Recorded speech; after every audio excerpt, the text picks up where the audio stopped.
Come hell or high water, the Red, Gold, and Bold podcast is on. As I understand, we got some storms blowing through as we stream live here. 9:30 Central on a Tuesday night. That's when we normally are scheduled to stream. If you're catching us via the podcast, remember you can be a part of the conversation. We've already got a number of people: Brad, Matt, Terry, Tony, already firing out. Tyler here in the chat room. You can be a part of the conversation if you join us Tuesdays 9:30 p.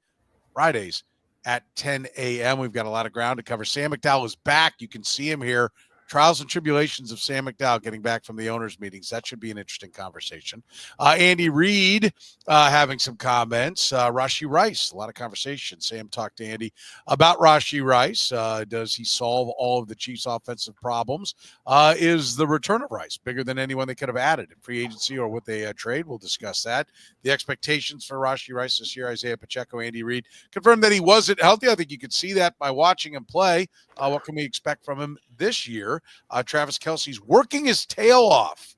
It's nice to know that he's in midseason form when it comes to his, his terminologies for everybody. But that's good news. How good can Travis Kelce be this year? We'll talk about that. And then some of the rule changes. The Tush Push, they tabled that one. Both teams are going to get a possession in overtime. The rules of replay have been tweaked, and no automatic first down. The Lions, Jeff's beloved Lions, did not get what they wanted with the new rule for and no automatic first down. They're the team that wanted it because they're the one that gets penalized for it the most. I will talk about that. Plus the touchback is coming out to the 30. It's all coming up right now here on the Red, Gold, and Bold podcast. You are listening to the Red, Gold, and Bold podcast, the most in-depth analysis of the Kansas City Chiefs on planet Earth, breaking down the Chiefs like no one else can.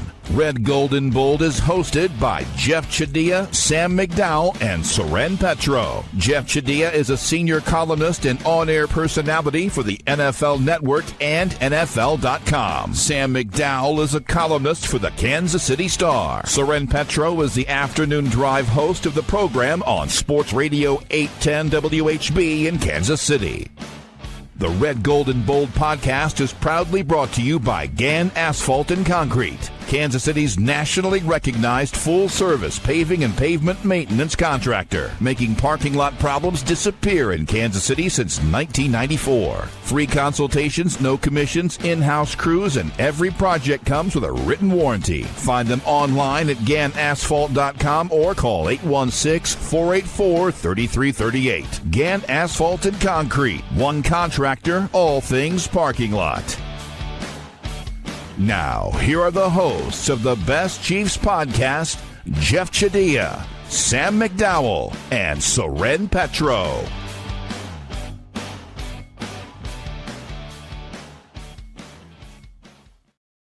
All right, thank you very much, Curtis. We do appreciate it as we are off and running, and we, like we said, we're happy to see Sam McDowell here. Could be a stormy night tonight, so hopefully we don't lose him. I've got a kid who's rooting for school to be canceled tomorrow. Power could be out, Dad. Like, might not have to go. Okay. All right. We'll see. So if you're not in the Kansas City area, know that we've got some big storms that are supposed to blow through here. We'll see if that happens. And Sam, you just blew into home base there about 6 o'clock tonight. What was it? How long did it take you? Oh, door to door. I love when people are like, oh, it takes a couple hours. I'm not interested in how long wheels up to wheels down. Like, travel is your door to the door that you will put your head on a pillow. Door to door, what was your travel time to get back from the owners' meetings? Well, Jesse Newell from the Star and I left the owners' meetings at about 5:15 Eastern time. So I guess that would have been 4:30 back here, and walked in my front door about 6:30 today. So it was, I guess, what was that, 26 hours? Yeah, 27 hours. Yeah, when you do the time change for both ends. Yeah, all right. Yeah, So, in fact, when you put it that way, we probably could have driven and less. Could have. I guess you could have. You probably could have. Yeah. If you only knew going in, but you wouldn't have had all the joy of. How many flights did it take you from when you left? Yeah, I went from Palm Beach to Atlanta. Stayed in Atlanta overnight, as was not the plan. Went back to Orlando and then back to Kansas City today. Okay, so multiple flights. Yeah. Well, good. Well, good. We're glad to have you here. You were just down at the owners' meetings. We'll get to some of the rules changes, but you had a chance to talk to Andy Reid while you were down there, and one of the subjects was Rashee Rice. Let's start with that. What did you get from Andy Reid when it comes to what they were missing and how much he could have solved a lot of their problems? Yeah, well, first of all, Andy Reid told me that the expectation is that Rashee Rice will be back for the start of training camp. So I think that's a pretty significant development because I think what we've seen, us particularly with the Chiefs over the past couple of years, is it takes these guys a couple years, or not a couple years, but more than just they don't come back in rhythm. Isiah Pacheco didn't come back in rhythm last year. Tershawn Wharton didn't come back in rhythm 2 years ago when he comes off the ACL injury. So I think having the full buildup of training camp can definitely make a difference with Rashee Rice. That you sort of get the growing pains of a return from injury potentially out of the way over a 6-week period, especially for a guy that we're talking about might have to go through a buildup and then stop if he gets suspended and then come back. I would really be concerned for Rashee Rice if he goes the route of Wanye Morris last year and has to sit out a lot of games in training camp, or Kadarius Toney the year before, and he has to sit out a lot of days in training camp when he hasn't played since week 4 from a year ago. Yeah, so I mean, that's what's coming though, right? It's going to be a start-stop. I mean, that's how a season's going to begin. They are expecting a suspension, correct? Yeah. The Chiefs won't say the length of suspension. From some things that I'm hearing, I don't know if it's going to be the length that we all had anticipated initially. I mean, I think, initially last year, all three of us in the podcast, could have easily seen him get suspended for at least half a season. I think, and I still think that would be reasonable if the league, suspended him for 8 games. I guess I don't know what the counter argument would be against that. But I think that they're hopeful that it could potentially be less. And, I know I overused the word potentially, but I want to underscore at that time because I do think that they're still in the dark about exactly what the suspension will be with him. Yeah. Why shortening it? Well, I mean, I'm not shortening it because it hasn't been handed down, but why do we think it's going to? Why are you hearing that it's going to be shorter? Did we just I don't know why. it? Yeah. I don't know. I mean, I don't know what evidence that the NFL has looked at. I don't know what's gone into the full scope of their investigation. And like I said, they could still come out and suspend him for 8 games. But I just think that there's more optimism than there was, this time a year ago about what that suspension might be. That's interesting. I think this is a interesting point. B says, isn't jail time still a possibility for Rice? Multiple felony charges. No one mentions this possibility. I think no one mentions it. Yes, he is facing jail time. Yes. No one mentions it because we just haven't talked about it for months because we knew nothing was going to happen once we got to a certain point that it wasn't going to be done. And we talked about this going into the season that the suspension would not be last year. I know there was some debate about that, but I started hearing no chance that they just don't do it till the legal proceedings and they're still not over. And so when they're over, which means, Trent, that stuff can change. Yes. In the legal proceedings, more stuff could come out. I mean, stuff can change, and that's why this is all still very much a fluid situation. Yeah, Jeff. I'm a little.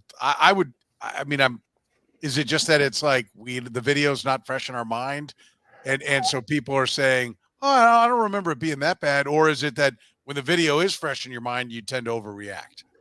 I think it's more messaging than anything, and I'm sure that inside the Chiefs, they're hopeful that it's better because I think that's what you want to say. You don't want to say, "Oh, it's going to be awful." we're expecting the worst. I've never heard any team say that when it comes to a player who's facing a suspension. And not to diminish what Sam is saying. I do just want to clarify that was not Chiefs sourcing that told me that. Just want to clarify that aspect. Well, I will to your point, Jeff. I will add, I have never had a suspension be less. I'm trying to go back through. There haven't been that many suspensions, even though there's been a number of. I've never had a suspension be less than what the team thought it was going to be. It's always been more. I've never seen them overshoot it. We think he's going to get 5. Oh, can you believe it? He only got 2. Yeah. I've never once heard the team overshoot it to the point you're making, Jeff.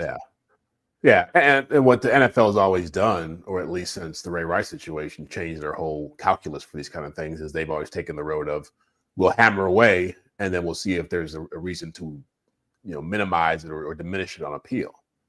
And so the NFL is never going to back anybody who's run afoul of the law in a way that's going to put them in harm's way. So I definitely think it's whatever it is. Maybe it's not 8, but I think it will be substantial. I don't think it's going to be 4.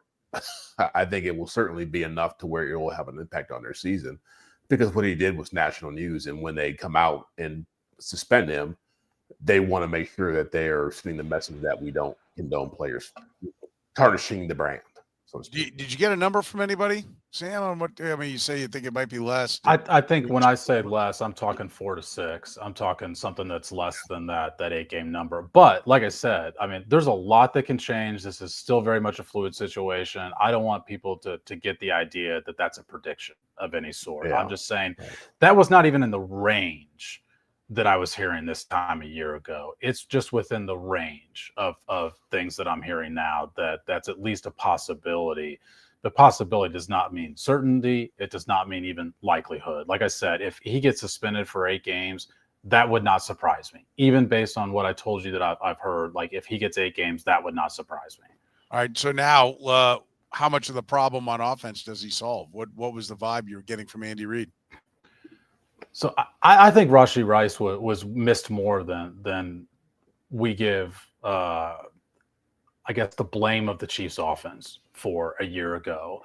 And the reason being is because, look, we've talked for years, basically since Patrick Mahomes went 5,050 touchdowns, we've talked about the way defenses play the Chiefs. Like it's become old hat. It's become a boring topic, to be frank, about these deep shells. But Rashee Rice was the best solution the Chiefs have had to that since Tyreek Hill.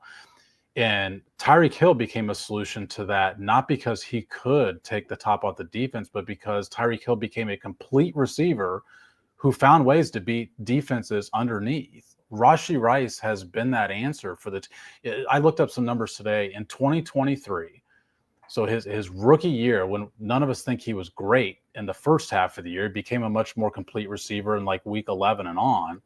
But in 2023, Amon-Ra St. Brown led the NFL in first downs created from throws that were 10 yards or less. That includes behind the line of scrimmage throws. Second on that list in the NFL was Rashee Rice. And so if teams are going to make you throw short, you have to have receivers who can take those easy short throws and still turn them into chunk plays. Like Rashee Rice is that receiver. And to me, that makes him at least a partial, if not greater solution than anybody they have on the roster to the way defenses have played them. And without that, I mean, their offense without a doubt looked different. It's why they had to actually decide that Xavier Worthy was going to have to play that role, because they realized, well, somebody has to do this in this offense. If Rashee Rice isn't available, it's got to be somebody. And I think their offense is best if Rashee Rice can be that guy and Xavier Worthy can be the guy you brought him in to be. How about you, Jeff? I mean, I'm looking at what Rashee Rice did to open the year. 7 catches for 103 yards, 5 for 75 and a touchdown, 12 for 110 and a touchdown, and then hurt early in the fourth game against the Chargers. And I was like, okay, I'll bet you Patrick Mahomes had great days. Patrick Mahomes, 291, 1-1, 151, 2-2, 217, 2-1. So it wasn't like, we know how many interceptions he threw. That was occurring with Rashee Rice on the field. How much of the, the problems that they ultimately had were the result of not having Rashee Rice in your book? Well, they were a factor for sure. I think that the way he started the year, you expected him to have a big year. He showed great improvement. I felt like a lot of what his success was coming down to how teams were still playing Travis Kelce. And I think that's going to be a factor for all these guys moving forward, is as he draws less attention, they will draw more attention. So Rashee Rice coming back next season, he's going to face probably a different type of defense than he saw at the start of last year, because people aren't going to treat Travis with the same kind of concern that they had in years past. And that does mean being the number one guy, you're going to face more defensive coordinators focusing on you during the week. You're going to face more coverage shifting in your direction. And that's really the next area of growth for him. And so I think he's shown the ability to grow and develop. And, like Sam mentioned with Tershawn Ward, I never want to place too high of an expectation on players coming off these kinds of injuries. And it's it's unfair to the players. I tried to counsel people last year when Jalen Watson was coming back and Charles Omenihu was coming back and Isiah Pacheco was coming back, and they're back. They're going to be great. And there is still a process when you're talking about explosive positions, dynamic movements, when you're dealing with that kind of injury. And so I think that if he doesn't start quickly, whenever he's suspended, comes off the suspension, I think people still have to give him the grace to work back into this. Yeah. How do they all fit together, Sam, when they're all out there? I mean, does it? Yeah. If they have Hollywood Brown, they have Xavier Worthy, they have Rashee Rice. Like, is that we're going 3 wideouts, tight end, and 1 running back is going to be the base package? What do you think? Did you get any insight into what the vision is for how it all works together whenever they do finally get them all on the field? Yeah, I think that's the most intriguing piece about it, because Jeff makes a great point with the fact that Rashee Rice blossomed when teams were still keen on Travis Kelce early in the season. This might be the first time in Patrick Mahomes' career where there might be a rotating go-to guy on a week-to-week basis, because we've said that with wide receiver, but in the end, and Jeff mentioned this throughout the playoffs last year, in the end, we knew where Patrick Mahomes wanted to go on third down still. On the key downs, it was still he wanted to go to Travis Kelce. I mentioned that stat a couple weeks ago on the podcast where Travis Kelce was by far the most prolific third down player as far as a pass catcher over the last 5 years. That's going to have to shift away. And therefore, where do they go on third downs? Rashee Rice could very well be part of that equation, if not the main focus of that equation. I just mentioned that he catches short passes. That's often your third down answer. So to me, that's the most intriguing part of how the puzzle fits together, is that are you really willing to spread the ball around? Because that's always the stated intention. But then on those key downs in games, you come back to what's most comfortable. And what's most comfortable isn't going to be as reliable this year as it's been in the past. Yeah. How do you see it all fitting together, Jeff? The same way. I think that there's going to have to be, I think both on Patrick's part and on the coaching staff's part, an understanding of how do you shift this offense away from being more Kelce-centric and into being more Xavier Worthy, Rashee Rice-centric, while also recognizing the offensive line is a big part of this. I mean, that you really can't do anything until you know what you're working with on the offensive line. So all this stuff sounds great in theory, but it doesn't matter if you can't block people. Right. And that was the takeaway from the Super Bowl and for huge parts of the season, that they have to know that they can protect their quarterback before they can do all this other stuff that they think that they can get back to doing. I mean, they ran this offense last year because they had to run it. 2 years ago, they ran the offense because they were put in that position of having to run it based on, inconsistency and ineptitude at times. And so I don't think it's as simple as you just add these players back in and it all gets fixed quickly. I think that you're going to have some kind of symmetry going on here within the players, and maybe some pulling back on this. Look, everybody can eat type of offense where there's a package for every player in the receiver rotation. I think you have to get back to where it was 2 years ago, where here are the guys that you're relying on, and let's ride with those guys as far as they can take us. I do think it gets pretty tricky with him being suspended, Rashee Rice being the he in there and the him in there. I think that gets tricky because when do you finally get a chance to get all the chemistry together and figure out what you have? So I don't think that makes it easy for whatever it is they're going to ultimately be. I think it's going to be a bumpy road to get there, and we might not see it till very late in the year. If you have a bumpy parking lot, there's only one place to go: Gann Asphalt and Concrete. Gann Asphalt and Concrete, proudly serving the greater Kansas City area. Nationally recognized full-service paving and pavement maintenance contractor. Locally owned and making parking lot problems disappear in Kansas City since 1994. Let Gann educate you about the most cost-effective way to solve your parking lot problems. Free consultations, no commissions, in-house crews. Every project comes with a written warning. Gann Asphalt keeps your parking lot safer and helps you and your business avoid unnecessary delays and costly expenses. Find Gann online at GannAsphalt.com or call 816-484-3338. Gann Asphalt and Concrete. One contractor, all things parking lot. Northland Injury Law, Kansas City's Google 5-star rated personal injury lawyers, serving KC for more than 40 years, voted Kansas City's #1 accident lawyers, helping people with serious injuries from car accidents, work accidents, falls, and other personal injuries. Northland Injury Law doesn't get paid unless they get money for their client. Don't wait. Get compensated now. If you have a case, text HURT to 22222. That's HURT to 22222. Or call 816-400-HURT. That's 816-400-4878. The choice of a lawyer is an important one and should not be based solely upon advertisements. All right, let's talk a little bit about what he brings, what Rashee Rice brings to this team, Sam. Free agents that were signed, just taking them in total dollar order: Stefon Diggs, Cooper Kupp, Devontae Adams, Darius Slayton, Brandon Cooks, Josh Palmer, Dimey Brown. We've talked about a number of those names. DK Metcalf, Deebo Samuel acquired in trades. Where does he fit in there amongst the biggest receiver moves of the offseason? Yeah, I think it's the biggest addition that any team is getting to its wide receiver room this year on a late season basis, I'll say, because of the question marks about his availability early in the season. But playoff teams that are playing for January, potentially February, I don't think there's anybody that made the addition that the Chiefs will get from not having Rashee Rice at that time last year. I don't think they beat the Eagles if they have Rashee Rice. I think they put out a better performance against the – you'd be foolish not to think they put out a better performance against the Eagles if they have their best wide receiver on the field. But, the other thing that to me is a lesson in any wide receiver when you look at, like, Rashee Rice as he doesn't get paid as a wide receiver. He gets paid as a second-round draft pick. His cap charge next year will be $1.7 million. That was the equivalent of what Tim Jones signed with this offseason. Do you guys know who Tim Jones signed with this offseason? No. I don't know who Tim Jones is. Don't even know who Tim Jones is. I had to look it up. I had to look up who he signed with it. He went from the Jaguars to the Vikings this offseason. He will make more money than Rashee Rice will next year. And to me, part of this lesson and what the wide receiver market has done is that's actually a reason to draft another wide receiver next year. Not a reason that you're safe from having to pick one. To me, it's another reason that this position should be something you're looking at virtually every year in the draft. Yeah, I mean, say offensive line. I mean, if you've got 4 years of control and you've got 5 offensive linemen to replace, you pretty much need to take an offensive lineman every year.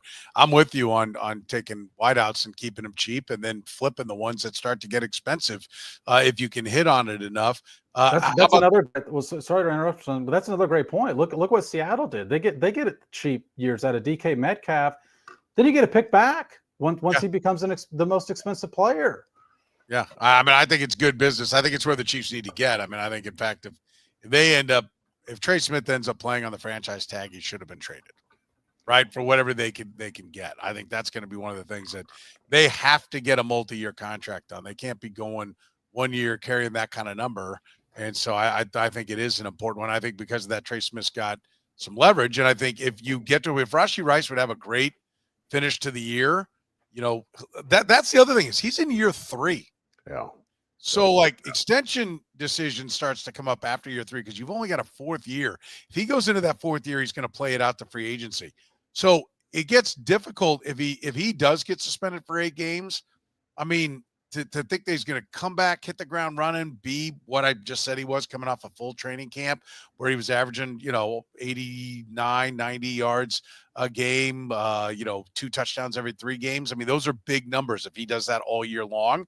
But can he hit the ground running without practicing for 8 weeks? And then if he doesn't, if he's only good for the last 4, how much does that bomb his trade value if you decide, hey, that's a player at risk? Or if you do hit on another wide receiver somewhere else, it gets harder to do that. And that's where you need to get to, I think, ultimately, is trading your good players and not just watching them walk in free agency. But Jeff, I do want to know, DK Metcalf, Deebo Samuel, Stefon Diggs, Cooper Kupp, Devontae Adams, where would he slot in? I think that Sam makes a great point about how much less he would cost than all these guys. Just the production, where does he fit in there as far as what kind of addition he'll make for the Chiefs? Oh, well, I would push back and say Devontae Adams going to the Rams is a pretty big deal. I think that's that might get them to the Super Bowl or make them into a team that could get past Philadelphia because they played Philadelphia pretty tough last year. But yeah, I think he's a better move for you because of the cost, because of the potential. But you raise a valid point. The point that I was going to raise with him is that this is a huge year for him because not only is he going in year 3, but he's on the same timeline as Trent McDuffie and George Karlaftis when it comes to getting paid big money. And so they got to choose between 3 of these guys. I think McDuffie's obviously is a done deal, but I think Karlaftis and him are big questions because now what does Xavier Worthy, how does he factor into this as a first-round pick? going down the road? Are you going to be in a situation potentially where you had like what the Bengals had, for example, what the Eagles have, where you have to decide if you're going to pay two guys at that position pretty big money? I don't see them doing that, but I do think that it's very important for him to take advantage of whatever time he has on the field this year in terms of making it easier. Because I don't think if he's not a, let's say with the suspension, a 60, 70 catch guy, 1,000-yard, 900-yard guy, he's not signing anything before he gets to this contract, right? Yeah. What if you got to talk about trading? What's up? What if it's the opposite though? Like, Soren, I guess for you, like, what if it's the opposite and he does have a big year? Like, let's say, how many ever games he's averaging? Like, put those. Yeah, let's say he plays 12 games and gets 1,000 yards and 8 touchdowns, and you're like, whoa, wow. And, 80 catches or something like that. Like, because he was leading the league in receptions through 3 weeks. So are you asking me what's the number you offer him? Yeah, like what's Rashee Rice's value at that point? I think if you're Rashee Rice and you've now had an injury and an off-the-field incident, you should be a player that wants to sign. And also playing on that second year, you should want to bank some money. You've seen your career potentially flash before your eyes twice. I mean, forget about just like the accident. I mean, he could have died in a car accident, not just the aftermath. But when you're out of control going 100 miles an hour, I'm sure that there's a piss factor that hits you right there, when it's going on. And, he may have his life and certainly his football career would have flashed in front of his eyes. I would think that you would be open to getting the security. But I think when you drive a car like that, you don't necessarily always think clearly. So I think you may be like, that's right, bitches. Like, wait till you see what I do next year in 17 games and back up the Brinks truck. We're talking DK Metcalf money. So I think a lot depends on where he's at. What does he get off those numbers? I think it's almost, this is the problem with having a player at risk. I think it's almost an impossibility to make a deal before he gets to the open market. Like, I think anything that you would offer that he would take, you'd almost be worried. Anything you'd be willing to sign him for, if he took it, you'd be worried something's wrong. And I think I don't know the scenario where in just a, coming off an injury that in a partial season, unless he gets, like we said, 12 games and blows it up to where he can get the value that he's going to feel he is. I think he's going to want that next year. I think he's going to want to play it out. I think he's going to want to put another big year up. And I think he's going to want to get paid. And there is an element, like, is he, I'll ask back to you guys, is he fit more in the, we got to get him done before he gets out there, Creed Humphrey camp? Or is he in the Nick Bolton, go ahead and see what the market will give you? And if it's in the realm of what we want to pay you, we'll pay you the same. Like, I think the Chiefs feel like we can't let Creed Humphrey get to the open market. And so we're going to give him the money early, give him guaranteed cash early, and we're going to make sure he doesn't get out there because we're afraid of where it's going to go. And they reset the center market. They basically put him at the top of the interior offensive lineman, which was kind of fortuitous for them that no center had been paid at a guard level. And I think that was coincidental as much as it was the league doesn't value centers. There just hadn't been a great center that came up at that time.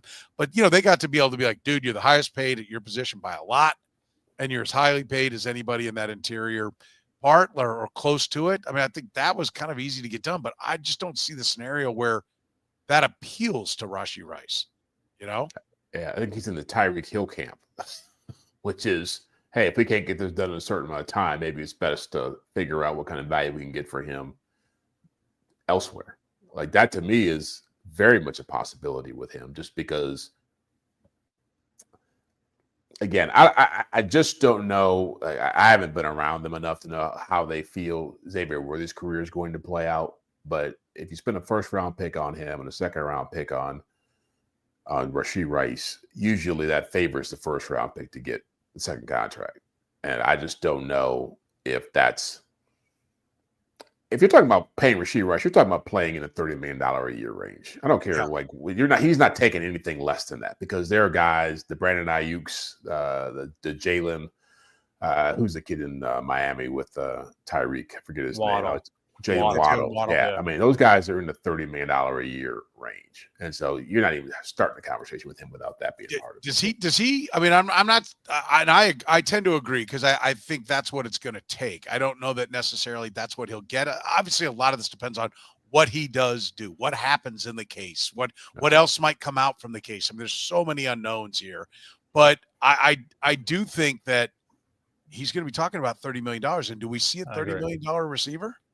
No. I think that Rashee Rice would look at that Brandon Ayuk deal and say, why would I get paid less than that on the open market? I would say this is under the hypothetical that other things go correctly. Well, let me ask you this from an eye test, and it's been a while since we've seen him play, so I might not be, I'm not fresh on what it, but a lot of slants, a lot of drags, a lot of catch underneath stuff. Like, have we seen that this guy is a complete receiver? Or do we think that when they line Xavier Worthy up on the other side, that Xavier Worthy might not be the guy? And Rashee Rice doesn't have as big a role. That, he got catch volume because he was the only guy. I mean, let's remember how bad that receiving core is. There's now a first-round draft pick next to him who made some big plays. I mean, like, if he doesn't get the volume of target, because his yards per catch, Rashee Rice's yards per catch were in that full year 11.9. I mean, 12. That's not god awful in today's game, but it's not spectacular. So, a lot of what he piled up was catch volume. I mean, are we sure he's a number one wide receiver? I mean, in the Chiefs offense, he's that receiver that I described earlier. Like he fits a very specific role. I don't think that, I think his first season, he caught one pass all year that traveled 20 plus yards down the field. And it was when he beat Cam Taylor-Britt off the line of scrimmage on a broken coverage. And credit to him because he spotted the broken coverage against the Bengals. But that was December. That was the week after the Christmas Day fiasco in 2023. Last year, he only gets 3 games. He ironically beats Cam Taylor-Britt off the line of scrimmage again for a deep pass, but like that's a rare thing for him. That's not his game. That's not the strength of his game.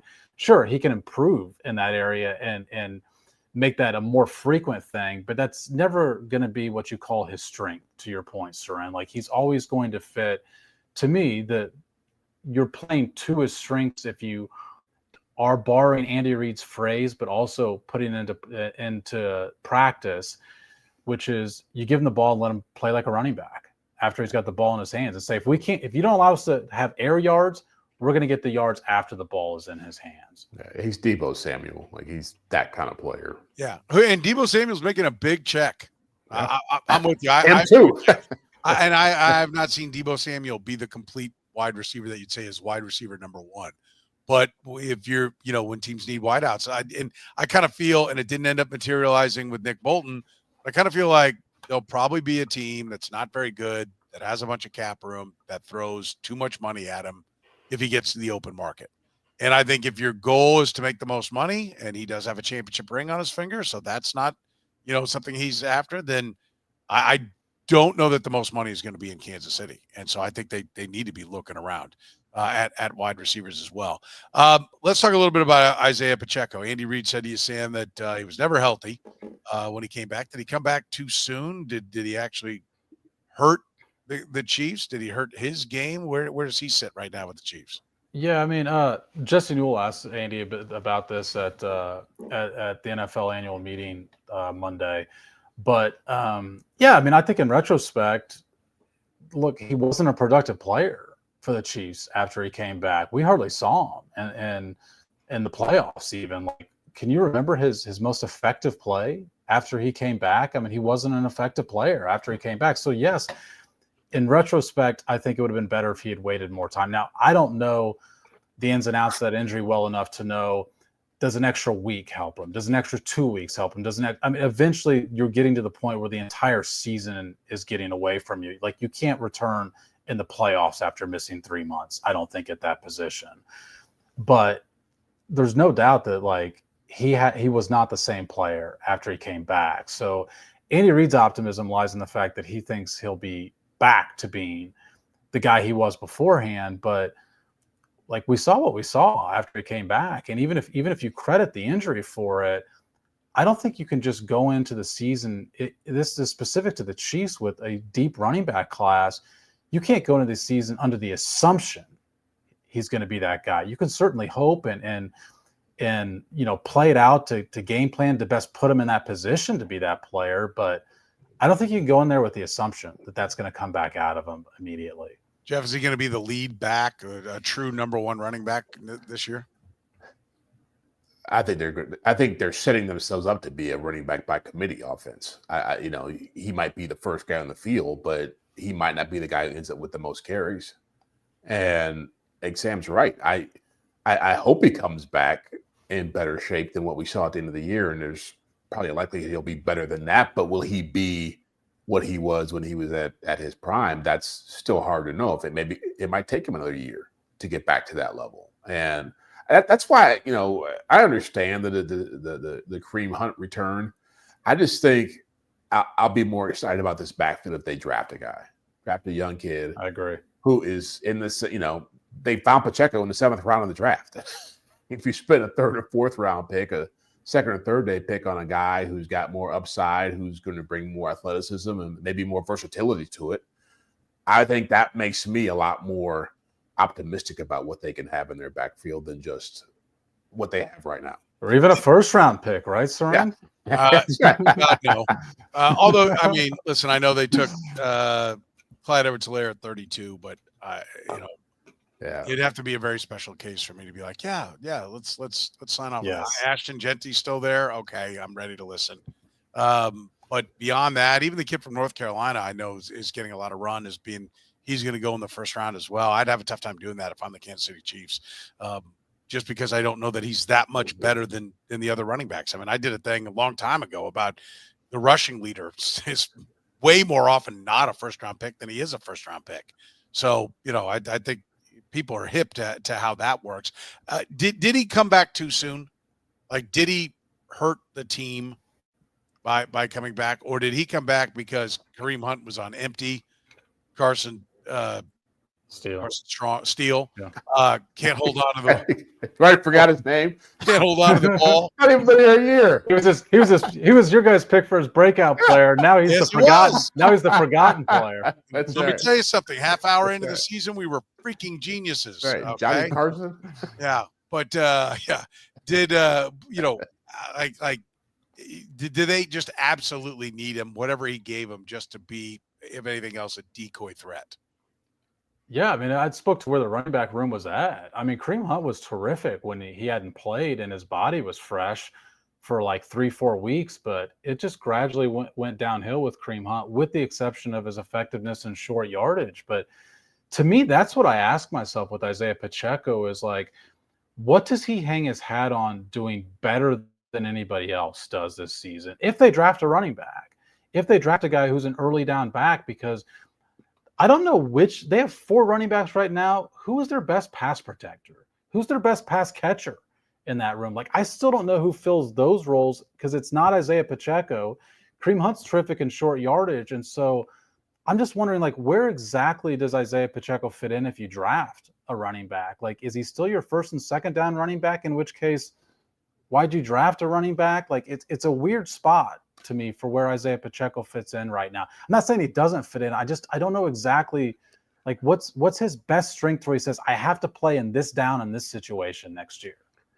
Yeah, I feel like they're paying a little bit of a price for how they've approached running the football, and since Mahomes has blown up and become a superstar, because it's always been kind of a back burner type thing. They just find people to plug in there and they roll with that. But the last couple of years, it's become more obvious they need to have a reliable presence back there, and they've been resistant to that. They've been very unwilling to embrace that idea. Maybe this is the year when they start doing that, because I say it all the time, like, I can't look at a really productive offense around the NFL right now and not see a good running back as a part of it, whether that's the Eagles, whether that's the Commanders, whether that's the Lions, whether that's the Rams, the Bills, the Ravens. Like, all these teams have good running backs, good young running backs. The Packers went and got Josh Jacobs last year for that reason, to help Jordan Love. And not saying that you got to like all of a sudden become what they were last year as a full-time offensive strategy, but they've got to get somebody in there who they trust and who can be dynamic for them. And that's not hard to find in today's world. Yeah, all good offensive lines, I would say. And I think that's where the people who don't think you should spend a lot of allocation towards running backs would argue that there's a lot of offensive line. But the counterpoint to that, specifically with this team, is they had a good run and blocking offensive line, and they still weren't great at running the football. They had a high success percentage, but they had virtually no ability for explosive plays. And that's where, when you look at the numbers, Isiah Pacheco really trailed off last year. You guys love my miles per hour stats, right? Yes. Oh yeah, it's been a while since we heard one. They're a huge hit. I want to see the. It's been a minute. Isiah Pacheco had 3 15-mile-an-hour runs last year. It was 4% of his carries. The year before, he was at 14% of his carries. And so you saw a drop-off in his explosion last year after he came back, which is to be expected. That speaks also to the injury. But the Chiefs had nobody who was able to make a play into the other team's secondary. And that's what Jeff's talking about when he's talking about running backs. I think the non-running back people say, give me the 5-6 yards with a good offensive line. The pro running back people say, give me the rest of it. Give me the home run play with the good running back. And that's where the Chiefs were lacking in running back last year. Yeah, no doubt. It's and we all agree they're going to address it in this draft, right? That somewhere there'll be a running back. We all agree with that. Yeah, should. I'll say if not, it's a disappointment. Should. Okay, not convinced, but should. All right, we'll see if they end up doing it. We're always brought to you by our friends at Gann Asphalt and Concrete and Besame Wellness. Besame Wellness for all your cannabis needs. With fast, easy, and discreet delivery, you can enjoy the same deals you enjoy in-store, but delivered to your home or office. Even same day. Restrictions may apply. Any questions? Let Besame's top-rated customer service team assist you. And this Chief season, don't miss a minute of the game with no delivery fees on game days. And when the home team wins, so do you.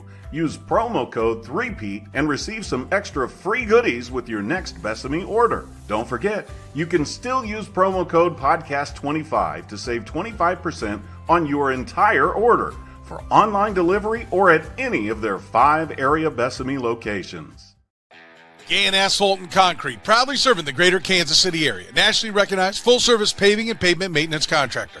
Locally owned and making parking lot problems disappear in Kansas City since 1994. Let Gann educate you about the most cost-effective way to solve your parking lot problems. With free consultations, no commissions, in-house crews, and every project comes with a written warranty, Gann Asphalt keeps your parking lot safer and helps you and your business avoid unnecessary delays and costly expenses. Find Gann online at GannAsphalt.com or call 816-484-3338. Gann Asphalt and Concrete. One contractor, all things parking lot. All right, Sam, let's talk about Andy Reid's comment that Travis Kelce is working his tail off this offseason. We had a comment in here, and so far back, I'm not sure where if I can find it, but somebody said, well, if he's working his tail off this season, if he feels the need to make this point, is that confirmation that he didn't work his tail off last season, which I think is an interesting perspective on it. But it's also what Andy Reid says about everybody. I mean, I've never once seen Andy Reid go to the podium and be like, well, this guy's half-assing it, but we're going to cross our fingers and see if it goes, right? Everybody's always working their tail off. They just must have the most unbelievable crew of hard workers that we've ever seen, because I've yet to hear any question where Andy Reid doesn't say that a guy's working his tail off. So what do we make of it this time? Well, does it really count as working your tail off if you don't have one of the Instagram videos that goes viral about, running through cones with your trainer, or Derrick Henry running up a hill? Like, are any of us surprised that Derrick Henry can sprint up a hill?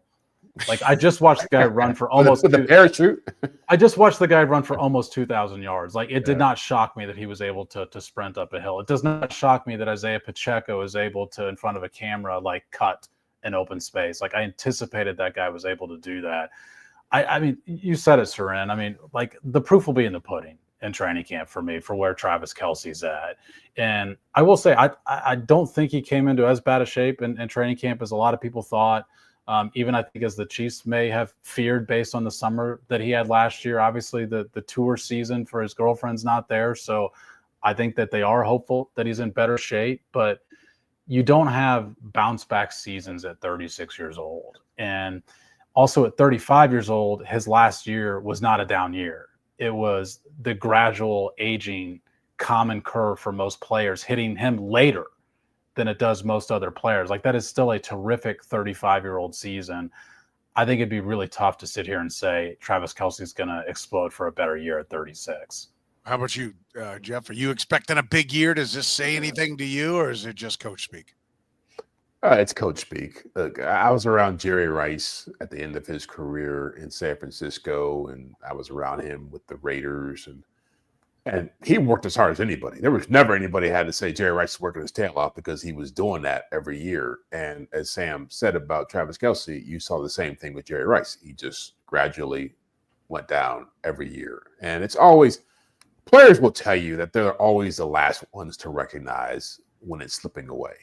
And maybe part of what's going on with Travis is that because of all the things that have been going on in his life over the last couple of years, and I don't begrudge him for his off-field success. I think he's done a great job of marketing himself and building a life away from football.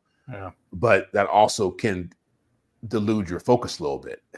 And you can just tell yourself, oh, if I just did a little bit more, it'd be different. Maybe that was the problem. My effort at this time of year, as opposed to just, I'm 36 years old and I'm not the player that I used to be. And that is, you hope it's okay. I think it's okay for him to feel that way. It's dangerous for the Chiefs to think that way. Like, they have to be very realistic with themselves about what he is, where he's at in his career. And it's not just going to be a great offseason that changes the way he plays. It's going to be a better offensive line. It's going to be the emergence of Rashee Rice and Hollywood Brown. It's going to be probably less usage. Like, all these things are going to be a factor for him, because I'm with Sam. I think you're better to bet on him having less production next year than more, just because of how old he is. Yeah. I am optimistic that by my eye test, he was in worse shape last year than he had been at any point in his career. And maybe it's just the age, like maybe the way he was moving. I'm just seeing age, and I'm equating that to not being in shape. But I do think he, and somebody even said, like Terry said, I think he even implied it. Like, I think Travis Kelce pretty much in that podcast was admitting, I don't know that I did all the work I could. So I'm optimistic that he can bump it up a little bit.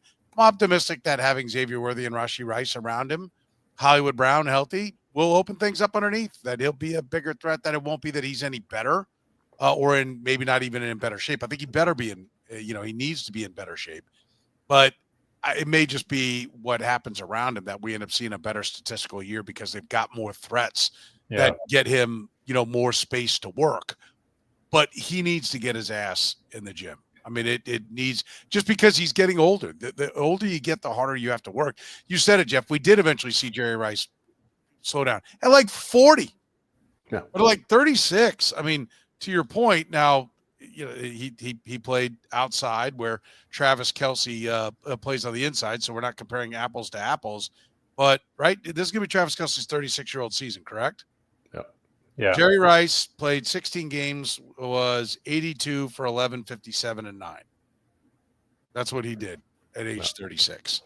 Well, I mentioned that best tight end season ever for a guy who was aged 36 or older, and there hasn't been a 1,000-yard guy. I mean, Tony Gonzalez was in the 900 range. Tony Gonzalez got his yards in a lot of different ways, later in his career. He was always, good at the point of attack. Travis Kelce's been good after the catch. Tony Gonzalez was a non-factor after the catch, like the last 5-6 years, like a long span of the back end of his career. He found other ways. And Travis Kelce, for his entire career, has relied on being the best tight end in football at making guys miss after the catch in the open field. And that's not part of your game anymore. He forced 3 missed tackles all year last year. You're going to have to find different ways to be a productive player. And Soren, your way, to me, is one of them. On a per play basis, I think you might not see Travis Kelce have as many yards or as many catches as he did last year, because he might play less. And on a per play basis, he may be therefore seem as fresh as he was last year at 35 because you're not relying on him. You don't need him in on every third down. You don't need him in on every first down if you've got all the three of those other wide receivers healthy. But all three of us have said this over and over again. That's a major if for different reasons for all three of those guys. Yeah, and by the way, Jeff mentioned Jerry Rice. At age 40, Jerry Rice was 92 for 12, 11, and 7. Yeah. 1,200. Yeah. 92, 1,207. So, I mean, you can do it late. And then we had Terry was asking about Antonio Gates. Antonio Gates, age 36 season, 53 for 548. And he did have 7 touchdowns. Yeah. But he did have 7 touchdowns. Yeah. I mean, I'll tell you, when the Ravens played the Chiefs in week 1, they were saying we want to put hands on Kelce. And a lot of teams throughout the course of the year were having that same approach to it, which was we can get our hands on him now and we can start beating him up. And you saw the Eagles do that. Cooper DeJean was tying him up at the line of scrimmage. He got in the slot against the Eagles. And so that's what he's going to face. And Sam is right. As explosive and slippery as he was, that's how he got open. And so you start taking that away from him, he's not going to go down and post you up and put his butt on you and just catch a 6-yard pass like Jason Witten used to do when he was 38, 39 years old. Rule changes. Tush Push got tabled. This annoys me because I think they need to crap or get off the pot with this. Either have it or don't. Either say, look, it's a legal play and we're not talking about it anymore, or get rid of it, because if they're going to have it, it's time to go get old school Vince Wilfork, Casey Hampton, Gilbert Brown, start getting some of those guys at the point of attack. And I think if you're a general manager, you'd like to know where this is going to be. Instead, they're going to talk about it again in May. I think that's annoying. Overtime, both teams are going to get a possession. We've got replay is that's during the regular season, right? Yes, during the regular season. The playoff rules are rules are being adopted in the regular season. Yeah, thank you for clearing that up. The replay got tweaked. So now they're going to go back and look at, you can challenge whether or not a foul was still a foul, was really a foul. You can't challenge if one wasn't called, though. That's still not on the table. And we're the objective ones, just the objective calls, not the subjective calls. And we're going to, there's no first down for defensive holding and pass interference. Touchbacks come back to the 35. Those rule changes, Sam. What are we taking away from that? You were down there when that was, being discussed. It ultimately comes out. What do you take away from it? What does it mean for the Chiefs? Yeah, I mean, I don't think the tush push should be banned unless there's medical evidence that it leads to more injuries. Like, you can't ban a play just because a team's really good at it. If there is medical evidence, like I hated Sean McDermott's answer to be proactive before there's evidence that says this is a unsafe play.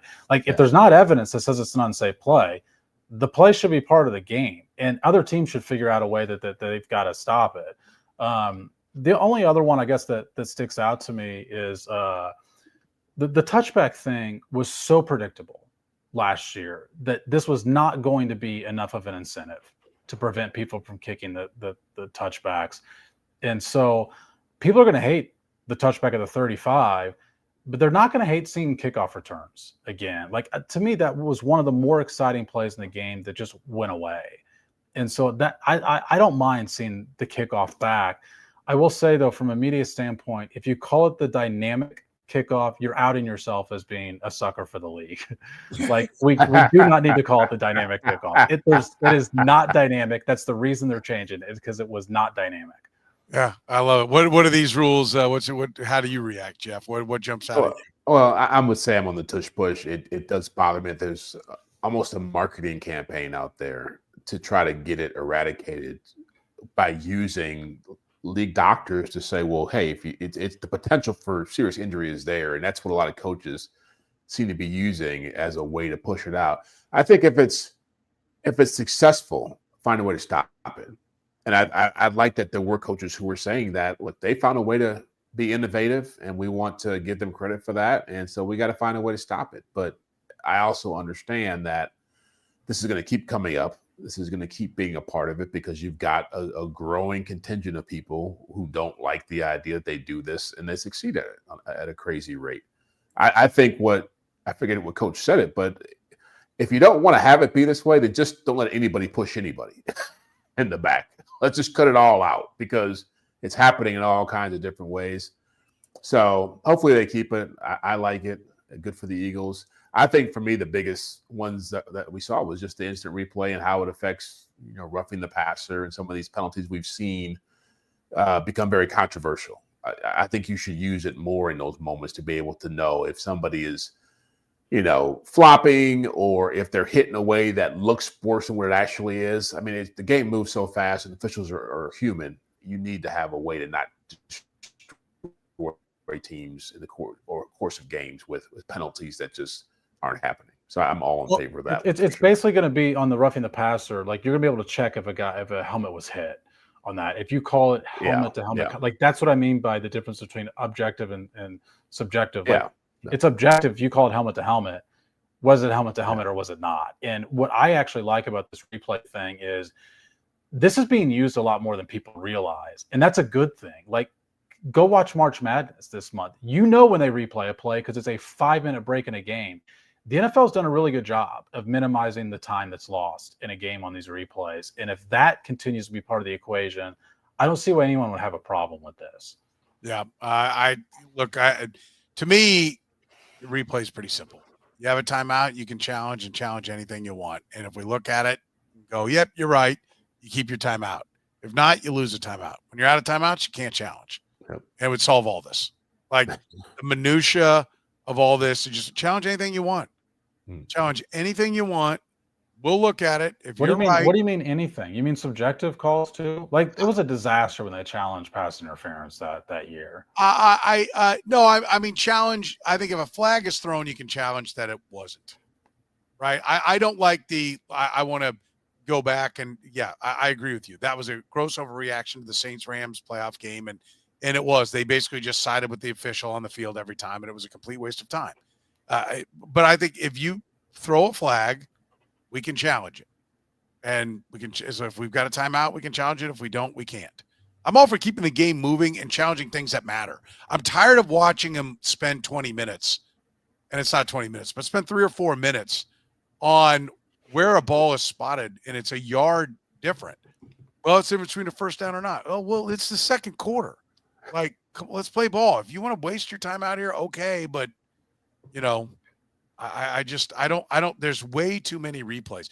Replaying every scoring play, that's annoying. They do that pretty quick. It's about the only thing they do pretty quick because most of them. I think they're doing a lot of this really quickly. From the New York stuff, I think it's happening much more quickly than it ever did in the past. Like, getting rid of the head referee needing to go over to the sideline to view it himself. He has no more ability to view the replay than somebody in New York does. So I love that addition has sped up the game. Agreed. But it took 20 years for somebody to pull their head out of their ass on that, which is ridiculous. It was like, well, we don't want to take it out of the guy on the field's hands. He used to run over to the freaking sideline. I know. And it was asinine. And it was because the NFL owners like either don't care about the product or are cowards to stand up to the referee union. Yeah. Because that's how the ref union wanted it. To me, and I don't know if we mentioned this one, I do not understand the Lions proposal at all that came up this week about wanting to eliminate the automatic first down. Like, yes, these are big plays, but can you think of the slippery slope of the opposite end of that? Like, you're just going to see guys get beat and they tackle guys on 3rd and 16. Like, because the consequence is what it's going to be 3rd and 11. Okay, I'll take my chances on 3rd and 11. I do not understand the merit behind that proposal at all. I don't think it got 5 seconds worth of consideration. No. I don't think it ever got any consideration. Like, they arrived at that rule for a reason, for exactly what you said. We cannot give open season to tackling eligible wideouts. That's what it was. Yeah. Sam, we're glad you made it home. I'm pumped I made it home. Yes. Yeah. We're glad you made it home. Stayed awake for the whole podcast. Yes. Yeah. No kidding. Yeah. No kidding. I know it's been a long one for sure. Listen, we always appreciate you watching, streaming, listening to the Red Gold and Bold podcast. Make sure you hit that like button, hit the subscribe button, and of course, tell your friends about the Red Gold and Bold podcast. And of course, support our great sponsors like Gann Asphalt and Concrete, proudly serving the KC area, nationally recognized full service paving and pavement maintenance contractor. One contractor, all things parking lot. Find them online at GannAsphalt.com. Northland Injury Law, Kansas City's Google 5-star rated personal injury lawyers. If you've been hurt in an accident and you've got a case, text HURT to 22222 or call 400HURT, and our friends at Best of Me Wellness. If you use the promo code podcast25, you can save 25% on your entire order at Best of Me Wellness. For Jeff Chadiha from the NFL Network and NFL.com, Sam McDowell from the Kansas City Star, my name is Soren Petro saying thank you very much for joining us here on the Red, Gold, and Bold podcast.